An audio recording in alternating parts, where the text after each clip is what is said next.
every Rivian buddy! Well, guess what just unlocked a few hours ago? Indeed, The Witcher 3 is installable. It's downloadable and installable now on Steam. I caught it just in time, so I downloaded it and got it fired up. I also downloaded the new Nvidia graphics card, so I'm going to go through the Nvidia settings and show you everything that I chose so you could mirror it if you happen to have a similar graphics card as I do. By the way, DCM I Hate Pie is the sponsor of my Witcher 3 walkthrough, The Wild Hunt. He bought me this copy and he's sponsoring every episode. I plan to do a total of at least 200 episodes, if not more. Just like I did for Skyrim and just like I did for Fallout 3. Okay, so let's pop into the Nvidia GeForce Experience software first. Now, this is where I tend to download all of my Nvidia drivers, and you'll see that a GeForce Game Ready driver is available as of today, May the 18th, specifically for The Witcher 3 The Wild Hunt, so I highly recommend downloading that driver. It has already made a performance difference compared to when I fired up The Witcher 3 with the old Nvidia driver. Okay, now let's also go into the Nvidia control panel, and I'm going to show you the settings that I chose in my 3D settings. That's the 3D settings right there. Then you have to click on the Program Settings tab and then scroll down to the Witcher 3 release executable. So you see that I specifically chose anisotropic filtering at 16 times because there's no direct setting for that in the graphics settings of The Witcher. So I'm just scrolling down and up so you can take a look at all the settings that I chose if you want to pause the video for a second. There's a specific reason why I chose every single one of these settings, and if you want to mock my settings, then, or mimic my settings, then you can do that. Don't mock me, please. Now, and then, by the way, after you choose that for the Witcher 3 release executable, make sure that all of the same settings are also have been updated for the Witcher 3 executable. There's actually two separate executables in the program settings. Okay, with that in mind, let's hop into the beginning of the cutscene hell. There's going to be an intro, then there's going to be a and then I'll talk a little bit about my graphics settings in the game, and then there's going to be two more intros. I see you gather before me. Hungry, terrified, clutching your babes to your breast.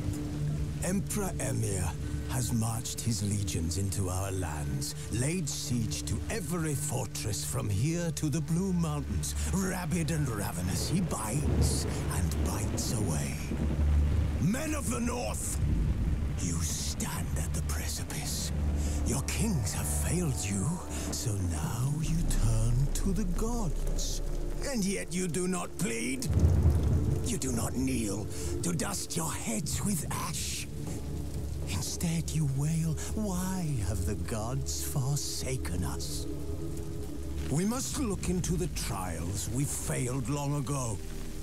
In a time past, our world intertwined with another through an upheaval scholars call the conjunction of the spheres. The gods allowed unholy forces to slip into our domain. The offspring of that cataclysm was the nefarious force called magic. Yet we did not banish it, instead studying the vile arcane for our own power and wealth. And the monsters at our door, the unholy relics of this conjunction, the trolls, the corpse eaters, the werewolves, did we raise our swords against them? Or have we laid this burden on others? On so-called witches. Stray children taught the ways of foul sorcery, their bodies mutated through blasphemous ritual. Sent to fight monsters, though they could not distinguish good from evil. The flicker of humanity, long extinguished within them. Yes, their numbers have dwindled through the years. But a few still roam our lands, offering their bloody work for coin. To this day, they shame us with their very existence. The North bleeds, flogged by war. The battles are the gods' whip, chastisement for our sins. And let us not forget the terrors, the scourges from beyond our world. The wild hunt rides the sky with every full moon. The Dark Raiders abduct our children into lands unknown. Some say they herald a second conjunction. Can we chart a course back into the light? Will we find the strength to banish the mages from our kingdoms? Unite around the warmth of the eternal fire. Nigh is the time of the sword and axe. None will fight this war in our stead. Nigh is the time of madness and disdain. Well, that wasn't too bad for the intro. Some of the next few cutscenes are worse, but anyway, now that we're in the main menu, you can see that it knows I'm Culvey House from Steam, obviously. One of the first things I'm going to have to do is mess with these audio settings. I don't like the sound levels where they're at right now, so we'll go into that really quick. I'll show you that part of the configure settings, and then we'll go into the video settings. Okay, let's drop down the master volume like I always have to do for these games. Let's get it down to about 45. Okay, and then we're going to also reduce the music volume. I do like the music in this game, it's just that I don't want it blowing my eardrums out. Now we're going to go into the good stuff. Let's check out gameplay. Oh yeah, tutorials and automatic finisher is fine. And then video. Oh, actually, I want to make sure my subtitles are on. My audience likes the subtitles, and yep, English. Not Arabic, English. Now let's start with the post-processing graphics options. There are a bunch of these to choose from, and some of them take advantage of the Nvidia technology. You'll see that I have most of this stuff on. It turns out that there's ambient occlusion. There's two different types in the game. There's screen space ambient occlusion, then HBAO, which I'm selecting. There's a depth of field, which I'm going to have to turn off. The depth of field really reduces the frame rate, just like it did in The Witcher 2. I don't know why it had so many problems. And then there's chromatic aberration. That was also in The Witcher 2. That was called uber sampling in The Witcher 2.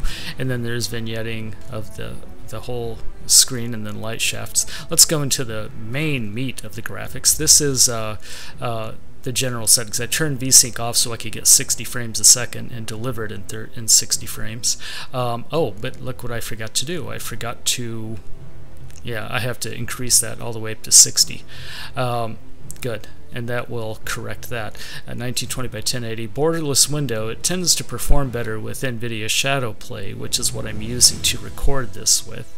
And it turns out there's a new feature in the Nvidia cards called Nvidia Hairworks. That's Geralt's long white or platinum blonde locks. See, you can apply it to just Geralt, or you can apply it to all of the characters. I'm going to apply it to all of them for now and see if it messes up the performance too bad. I set background characters to ultra. I don't need ultra shadows. High shadows is just fine.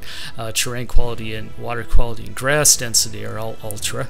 Foliage visibility range is ultra.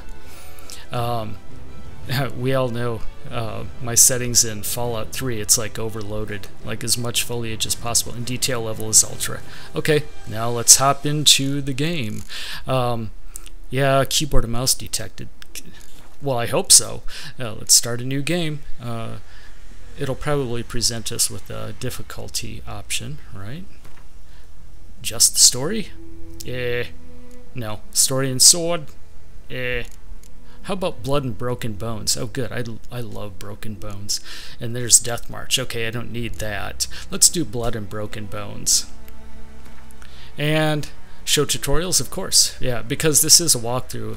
I'm going to assume that no one's really ever played The Witcher 2 before, so we're going to start from the beginning. And we're not going to import my Witcher 2 saved game. I do have a Witcher 2 save, actually an entire save folder full of Geralt saves from Witcher 2, but I'm not going to import them. We're kind of going to start from scratch, okay?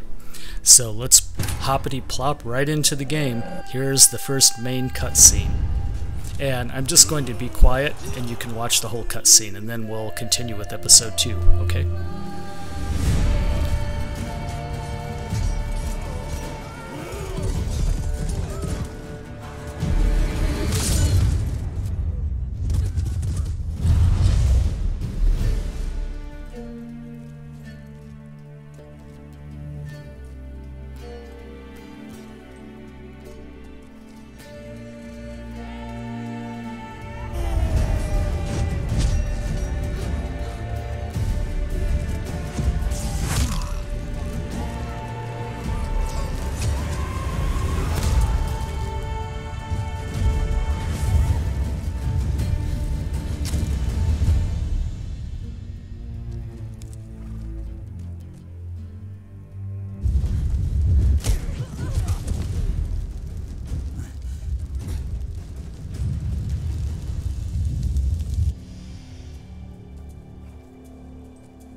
So there's your first batch of cutscenes. Why don't we just end here, and then we'll start the actual game and get into the first tutorial in the episode 2. Alright, so subscribe to my channel, remember to do that, and then you'll get all these Witcher 3 videos in your inbox. This entire series is going to be 200 plus videos, and yes, I'm going to do it because I've already done it with Skyrim and Fallout 3, I promise. Okay, we'll see you next time on the Colby House channel. Thanks for watching.